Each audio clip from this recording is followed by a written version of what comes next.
Quelques vérités sur la formation professionnelle continue et l'apprentissage pour en finir avec cette idée reçue. La formation professionnelle continue et l'apprentissage représentent un marché de presque 32 milliards, dont les salariés sont principalement bénéficiaires à 42,9%. Ce secteur est dynamisé par un grand nombre d'acteurs, mais il véhicule parfois quelques idées reçues qui reposent le plus souvent sur la méconnaissance de la réalité. Idée reçue numéro 1. On ne sait pas précisément qui finance et qui bénéficie.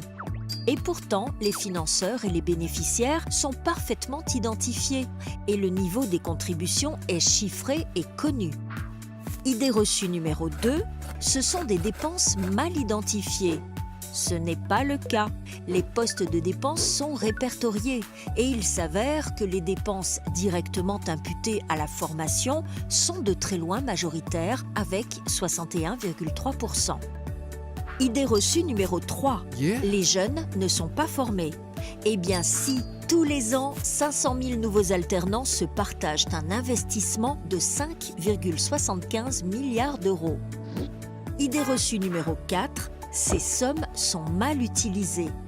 Les légendes ont la vie dure car une très grande partie de ces sommes contribue à la sécurisation des salariés à travers les acquis de connaissances et contribue également au retour à l'emploi.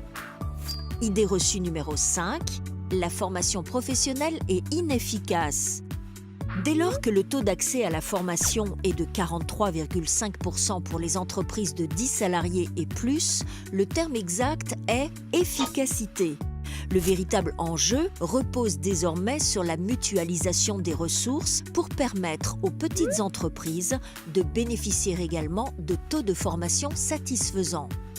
Efficacité également pour les jeunes en apprentissage. 79% d'entre eux signent un contrat en ayant un niveau égal ou inférieur au bac.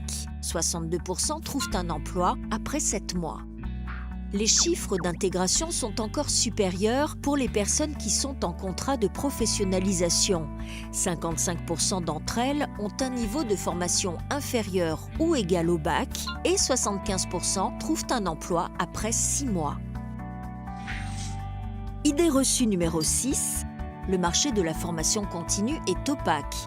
Ici aussi, des chiffres et des entités connues permettent de quantifier précisément qui fait quoi et combien cela coûte. On identifie distinctement les donneurs d'ordre et les prestataires des actions de formation. Et pour accroître la qualité, les OPCA ont mis en place le décret qualité renforçant les contrôles et secondant les agents de l'État qui n'étaient que 167 à assurer cette mission.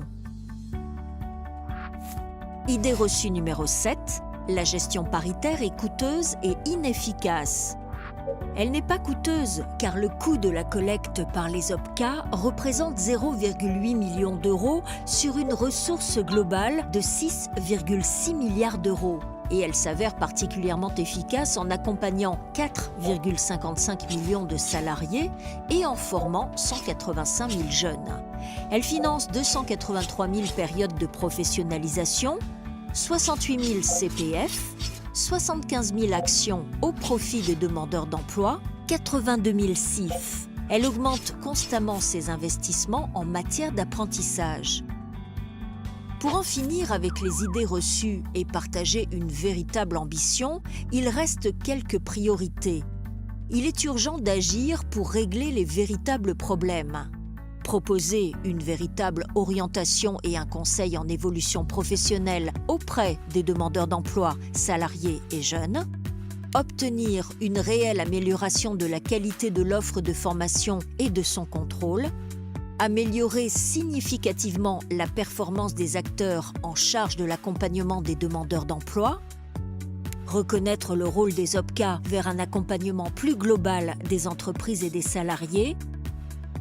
Donner aux entreprises et à leurs représentants dans les branches, interprofessions et territoires un réel rôle dans le pilotage des dispositifs.